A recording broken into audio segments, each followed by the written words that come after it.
Regjistrimi i fëmijëve në klasë të parë në shkollat fillore të komunës së Gostivarit vijon me interes të lartë nga prindërit, veçanërisht nëpër institucione që ofrojnë mësim gjithditor.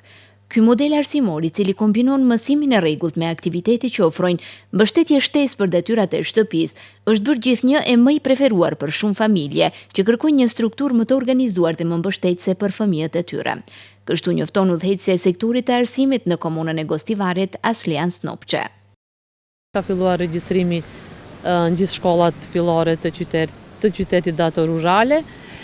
Normalisht tash keni edhe ato informacione se në 4 shkollat fillore të qytetit të Gostivarit kemi edhe qëndrim tërditor, kështu që u mundson atyre prindërve që janë në punë, 2 prindërit të mund t'i regjistrojnë dhe fëmijët, më thënë, pas kohës së mësimit të mund t'i kryen detyrat dhe obligimet në shkollë. Dal nga dal jemi të rregullu në shkollën Ismail Qemali, në shkollën Bashkimi Mëveç kemi, në Goce Delçev po, në Kemal Ataturk dhe tash përgatisim klasën edhe në shkollën Ismail Qemali. Kështu që ato prindët ta kenë më të lehtë për t'i dërguar fëmijët në qëndrimin tërditor.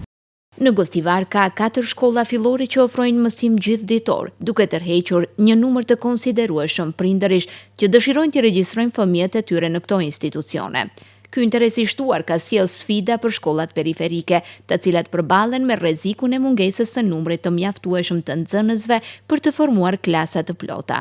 Aslian Snopçe me këtë rast ka bërë thirrje për respektimin e rajonalizimit në regjistrimin e nxënësve, duke theksuar rëndësinë e regjistrimit të fëmijëve në shkollat më të afërta me vendbanimet e tyre.